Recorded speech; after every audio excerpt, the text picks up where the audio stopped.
Good morning, good afternoon, and good evening. It's good to be back, even though I am feeling a little frustrated, but it's part of life, feeling all the feelings and figuring out what you want to do about them, how to process them, and how you will, work on them in the future, or what you've learned from them so that you don't go through the same thing in the future. But anyways, today I'm here to talk about respect. I'm going to try and get straight to the point, even though I originally didn't, so that I can get through my notes that I have here. These are notes that I actually sent out to parents before regarding respect, on how they can instill respect and try to maintain respect in their children. This is the first part, but I'm just going to do the first part only. I'm going to try and go through it as quickly as I can, and hopefully I'll still make some sense while I try to get the main points across. So the first thing we need to look at is listening to the child or the other person's perspective. So what happened?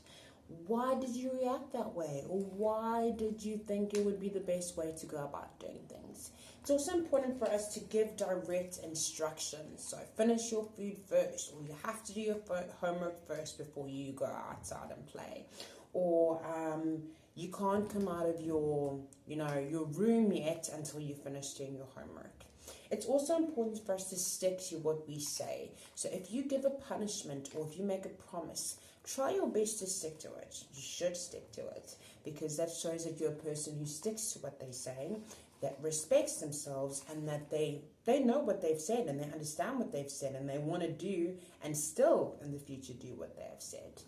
It's also important for us to respect the other person or the child's opinion. So this could be, I'm not comfortable with having this discussion, respecting that.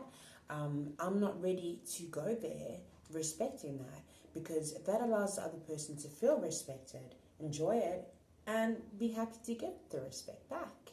It's also important for us to, be an example to our friends, our families, and our children by greeting, saying thank you, showing appreciation, checking up on someone and seeing if they're okay. Because a lot of the time, children learn from mirroring. And also, a lot of times, people treat us how we want to be treated.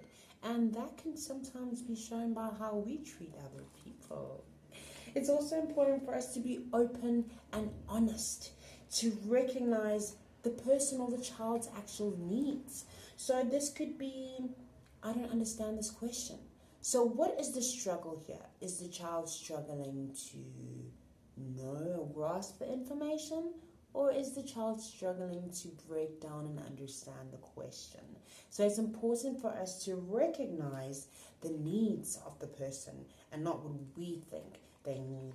And being honest and being open, that could relate to, making sure that you are pointing out how you feel about a situation so that the other person is able to treat you and respond to you in the way that is, your need or your right because of your honesty.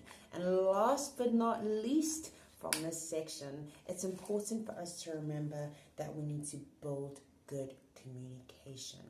And this can be done by checking on the other person or the child's feelings.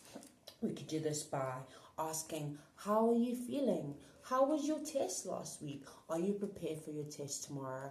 Are you prepared for your presentation? How are you feeling about the change of structure at work? Whatever it is, connecting, being open, communicating, listening to the other person's perspective, showing care, and trying to be a good example by mirroring are some of the different ways we can use to show respect. I hope that something has touched you, and I hope that something can help you to be able to work on this, or to be able to assist other people in your life in different ways to show respect. Thank you so much. Have a wonderful day. Have a great morning and a wonderful evening. Bye, everyone.